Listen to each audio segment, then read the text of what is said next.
Oke, balik lagi bersama gua Ans. Jadi sekarang gua akan lanjutkan video gua sebelumnya tentang Isekai wa Smartphone. Dikarenakan ini adalah kelanjutan dari video sebelumnya, jadi bagi yang belum nonton bisa tonton dulu pembahasan di video sebelumnya. Oke, kalau gitu nggak usah lama-lama lagi, kita langsung aja ke inti videonya. Let's go. Toya dan Lin pun sampai di lantai 2, dan pas mereka sampai di lantai 2, bocah laki-laki yang membawa tombak terlempar tepat di hadapan mereka berdua. Di lain sisi, bocah laki-laki yang membawa panah dan bocah perempuan yang membawa tongkat sihir pingsan. Dan bocah perempuan yang membawa pedang masih bertahan di depan melawan 3 adventur laki-laki tak dikenal yang terdiri dari pria gemuk, kurus, dan botak. Saking asiknya mereka bertiga itu menyiksa para bocah-bocah ini, mereka tidak menyadari kedatangan Toya dan Lin. Karena kelengahannya itu, Toya pun dengan cepat langsung maju, kemudian menendang si gemuk hingga dia tuh terpental ke belakang dan berguling-guling seperti bola karet. Lalu dia menabrak 2 temannya yang lain. Tapi tak lama kemudian si gemuk itu pun berdiri kembali. Sambil mengusap mimisan di hidungnya, dia pun menanyakan identitas Toya. Akan tapi Toya malah balik nanya hal yang sama ke mereka bertiga. Habis itu datanglah Lin yang menyusul Toya ke depan. Begitu mereka melihat Lin, ekspresi wajah mereka pun langsung berubah menjadi mesum, yang membuat Toya itu langsung jijik melihat mereka seketika.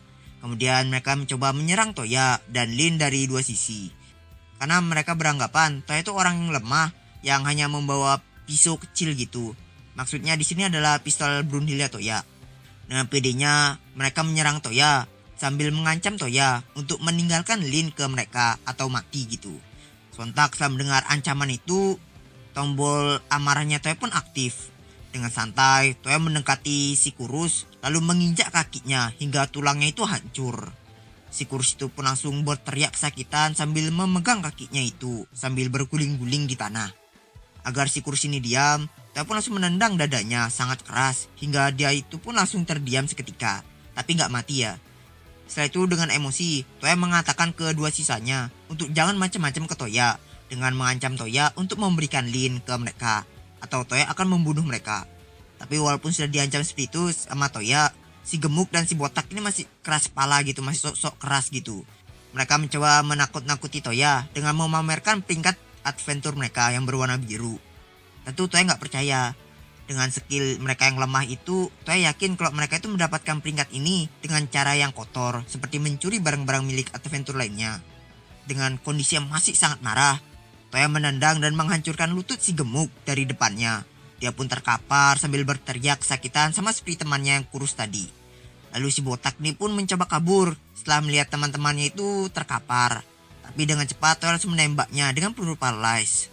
Si botak itu pun terjatuh dan dengan demikian ketiga orang itu pun berhasil Toya kalahkan dengan mode amarahnya. Di sini Lin yang nggak tahu kenapa Toya bisa seganas ini kemudian nanya ke Toya kenapa Toya berlebihan melawan mereka. Dan Toya pun menjawab dengan jujur kalau alasan Toya begitu karena mereka itu ingin melakukan sesuatu ke orang yang Toya sayangi. Tentu yang Toya maksud itu adalah Lin. Lin yang mendengar itu pun langsung senang. Dia langsung tersenyum sambil tersipu malu. Sedangkan Toya wajahnya langsung memerah dan dia langsung kabur dengan ngeles kalau mau nyembuhin si 4 bocah tadi.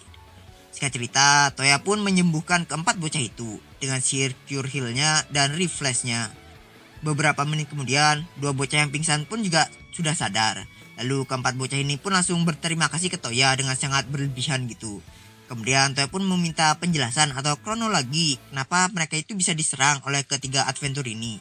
Dan menurut cerita dari ke-4 bocah ini, awalnya mereka bertiga itu berpura-pura menjadi tour guide gitu, dengan mengiming-imingi ke-4 bocah ini tempat yang bagus untuk berburu. Namun ketika ke-4 bocah ini mengikuti mereka ke lantai 2, tiba-tiba mereka itu malah diserang dari belakang hingga 2 temannya itu pingsan. Dan ternyata ketiga adventure itu adalah kelompok penculik yang ingin menculik mereka dan menjual mereka sebagai budak. Mereka sudah sering melakukan ini dan mereka itu memakai cara seperti tadi itu, yang sederhana seperti itu. Mereka biasanya akan langsung ngasih tempat yang bagus gitu, lalu mereka akan menyiksa si korbannya, seperti contohnya kayak bocah-bocah ini, agar darahnya itu menetes di tempat, lalu meninggalkan guild card si korbannya itu di tempat itu juga, untuk kamuflase agar pihak guild itu mengira si korbannya itu mati dimakan monster sihir. Dengan begitu dia itu bisa lolos gitu. Makanya mereka ini nggak ketahuan sama guild. Toya mendengar cerita ini pun terkejut. Lalu Toya teringat dengan kejadian baru-baru ini di dungeonnya dia yang diberitahu sama mata-matanya Tsubaki. Toya berprasangka kalau kejadian itu dan kasus penculikan ini tuh ada kaitannya. Toya pun langsung menanyakan ini ke si Kurus sambil menodongkan Brunhildnya tepat di kepalanya si Kurus itu.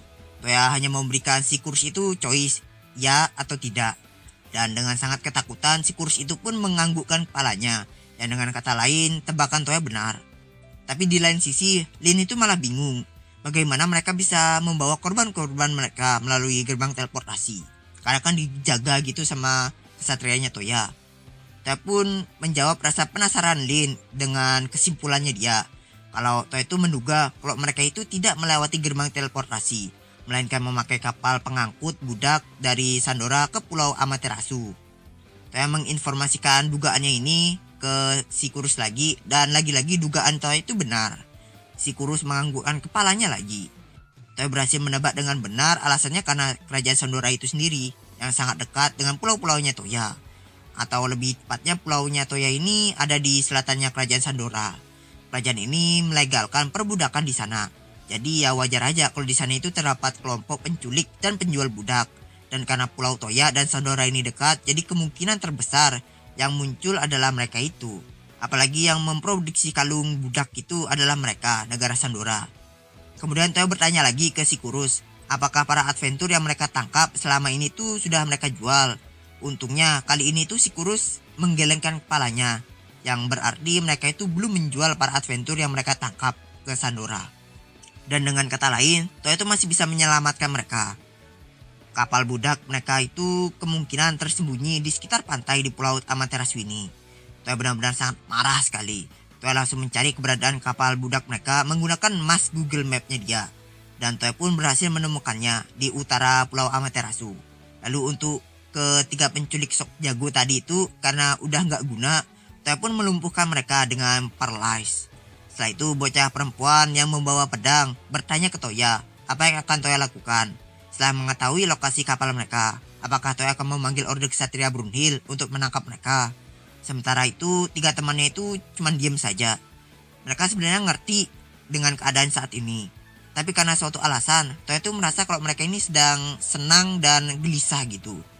Senang karena Toya itu dapat membongkar dan menemukan lokasi para penculik dan juga menyelamatkan mereka. Gelisah karena mereka itu nggak tahu harus apa gitu, harus gimana gitu. Toya pun mencoba menenangkan mereka. Toya menyuruh mereka untuk menyerahkan semuanya ini kepada Toya dan Lin. Lalu Toya memperkenalkan dirinya dan Lin ke bocah-bocah itu. Dan seperti biasa responnya itu sama. Keempat bocah ini pun langsung kaget dan panik setelah mengetahui identitas Toya sebagai raja negara Brunhild Dukedom. Mereka bersujud dengan gaya dogeza gitu di hadapan Toya. Tapi karena Toya nggak suka formalitas, seperti biasa Toya itu menyuruh mereka untuk berhenti dogeza dan ngasih tahu kalau Toya itu nggak peduli dengan formalitas. Lalu agar para bocah ini nggak merasa tertipu lagi, Toya menunjukkan will card-nya yang berwarna emas itu supaya mereka ini benar-benar percaya lagi dengan Toya. Setelah melihat will card-nya Toya, mereka pun langsung terkagum-kagum dan mereka berempat sudah mulai sepenuhnya percaya dengan identitas Toya. Kemudian mereka berempat balik memperkenalkan diri mereka dengan nada yang tegang gitu. Pertama, bocah laki-laki bertombak namanya adalah Rob. Gadis berpedang Fran, laki-laki yang membawa panah Klaus, dan yang terakhir gadis penyihir namanya adalah Ion. Mereka tinggal di desa Piuton yang ada di Regulus. Umur mereka lebih tua daripada Yumina dan Lu yang berumur 14 tahun, tapi lebih muda dari Elsie dan Lindsay yang berumur 15 tahun. Ya kira-kira 14 setengah gitulah. Kesan pertama Toya terhadap keempat bocah ini, si Ropo orangnya itu patuh, Fran energik, Klaus ini adalah tipe ketua party gitu, dan Ion itu tipe yang kikuk. Mereka berempat langsung bersemangat dan ingin membantu Toya menyelamatkan para adventur. Mereka benar-benar termotivasi setelah mengetahui identitas Toya. Di lain sisi Toya itu bingung apa mereka ini akan berguna atau tidak. Memang Toya itu mau mereka itu mendapatkan sebuah pengalaman gitu, agar kedepannya itu mereka bisa jadi kuat dan gak kena kayak gini lagi, masalah kayak gini lagi. Tapi Toya bingung apa yang harus Toya lakukan untuk mereka ini. Mula-mula Toya memberitahukan mereka resiko yang akan mereka hadapi jika mereka itu mau membantu Toya. Kayak semisal para penculik ini punya budak petarung yang menjaga mereka. Apakah mereka bisa melawan budak itu dengan kekuatan mereka sekarang. Dan kalau misalkan mereka kalah, kemungkinan terburuk mereka akan ditangkap lagi dan akan benar-benar jadikan budak. Mendengar ceramahannya Toya, mereka berempat pun langsung terdiam gitu. Meski umur mereka nggak jauh dari Toya, tapi perbedaan pengalaman yang mereka alami dan Toya DKK itu sangat berbeda jauh. Kemudian di tengah-tengah keheningan mereka, Lin menyarankan ide ke Toya untuk menjadikan mereka itu mata-mata. Mereka akan berpura-pura menjadi adventure yang diculik, dan jika mereka berhasil masuk, mereka akan langsung mengabari para adventure yang ada di dalam kalau mereka itu akan diselamatkan oleh Toya. Awalnya Toya itu keberatan dengan idenya Lin ini, sebab dengan kata lain kalau Toya mengikuti idenya Lin ini, Toya itu juga harus membebaskan 3 penculik tadi untuk membawa keempat bocah ini ke dalam kapal. Toya takut mereka akan memberontak, lalu yang ada malah rencana Toya akan sia-sia aja. Tapi setelah dijelaskan kembali oleh Lin, kalau yang menjadi 3 penculik tadi itu bukanlah mereka, melainkan Toya dan Lin yang menyamar menjadi mereka dengan sihir miripnya Toya. Toya pun akhirnya paham dengan niatnya Lin yang sebenarnya. Akan tapi Toya masih sedikit ragu gitu. Toya takut para penculik berhasil menyandra para adventure yang mencoba melarikan diri. Jadi menurut Toya itu lebih baik masuk sendirian, memakai sihir invisible-nya. Dengan cara ini, tingkat keselamatan dan keberhasilannya itu jadi jauh lebih tinggi dan lebih cepat. Tapi setelah Toya melihat keempat bocah itu yang menatap Toya dengan mata berkilau-kilau gitu dan memasang ekspresi yang gembira, Toya pun jadi luluh dan menyetujui ide Lin untuk menjadikan mereka mata-mata.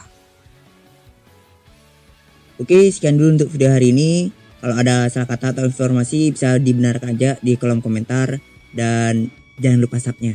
Oke, see you next video and sayonara. Adios.